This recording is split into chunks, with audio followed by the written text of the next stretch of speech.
The learning curve when you start a business is straight up. You are going to learn so many things. Things you didn't even know. Acronyms are going to get thrown out, and you're going to be like, "What the frick is that?" and and it's like through government agencies, through marketing, through technology, like it's insane, right? And so like everyone's got their acronyms.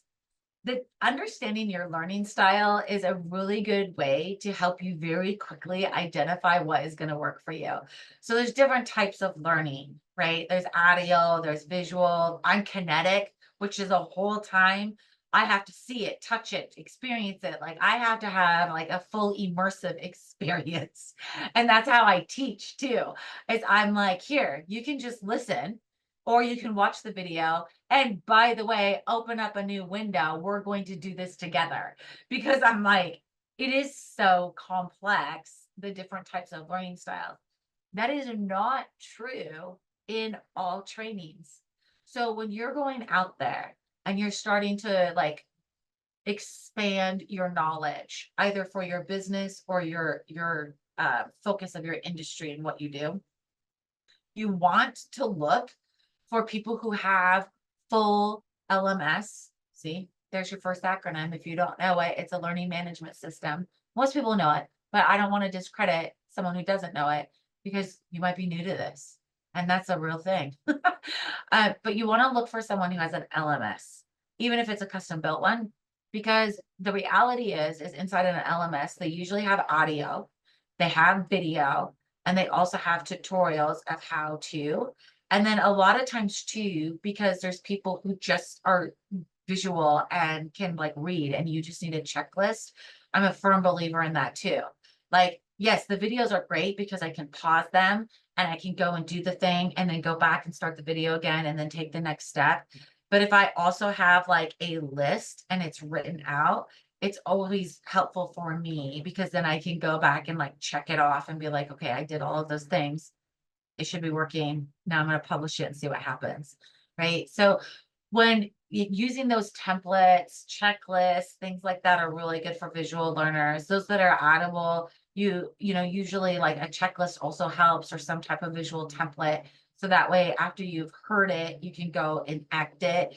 But that's kind of like when we're looking at like how people best learn, most places, not all, but most places will do all the different types of learning styles so that it's very, very engaging for everybody, so that you're getting multiple layers of that same feeding, of that new concept or cognition that you need to have, because layering is also important in the learning journey. So when you are looking at starting a new platform, a new app, maybe it's even like you're switching banking. What resources and support does that banking give you? And believe it or not, some of them do have like an LMS system for their customers where they are walking you through. In fact, I just switched for the first time ever. Well, I guess it's not the first time. When my first year in business, I switched banks.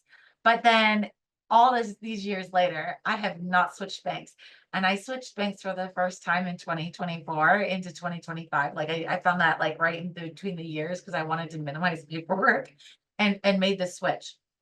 And when I did that, I was so impressed because the one platform I decided to go with ended up having tutorials, super easy onboarding. I got a real person that called me within 24 hours and they weren't upselling me. They were just like, hey, how's it going? Do you have questions? Do you have some challenges? What can I do? And here's my number. You can always call me. I've been here for years. I'm not going anywhere. And I was like, how refreshing is that? And they made it very easy. Anytime I have a question about something, there's a tutorial. And it's not just like a little box of words. It's here. This is how you do it. And it's like a video that walks me through it. And like also words that are a list to make sure that I understood that concept. And I was like, how refreshing is that? Right. So you're going to find this in a lot of places. It's not uncommon. And I would just say that when you are looking at changing anything in your business, you need to learn it. You need to understand it. I see people do this all the time where they get sold an app or a program or something, and it is very unintuitive and it's complex. The the training is outdated. And so like what they're showing you in the video isn't matching the actual platform because they never released a video in the last year. And the platforms change that quickly. I also have seen it where, people are in these situations where they get it and they like the language barrier of what their terminology is so huge that they spend like $900, $2,000 on this new platform and they never even end up using it or integrating it because it's too much of a hill to climb and there's no support unless you pay another 2,000 plus to get the support. So look at those types of things when you are looking at taking on anything new, making any changes with technology.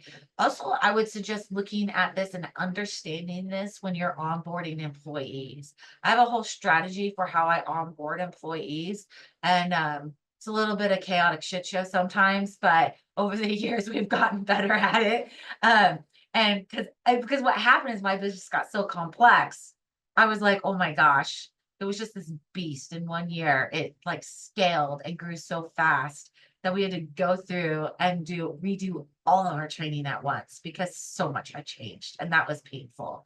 And we have like a lot of linking, we have videos, we have mentoring, all these different things built in to help people be successful. So also think about this with your employees and scaling about what are their learning styles. How can you help them succeed so that they start being a good ROI on the business? Because the worst thing you can do is get in a situation where you're bringing employees on, you're not giving them the resources that they need. And on top of not giving them the resources they need, because they're failing and just drowning in this information and trying to onboard to the company, they're not generating any income for the company. And everyone in your company should have a point of return on investment. If you do not have ROI with an employee, this is another conversation for another day, but your system and structure is failing. So look at those types of things when you're looking at learning, knowledge consumption, training, creating new things in your business. Knowledge and the way it's consumed is super important for you and your future success.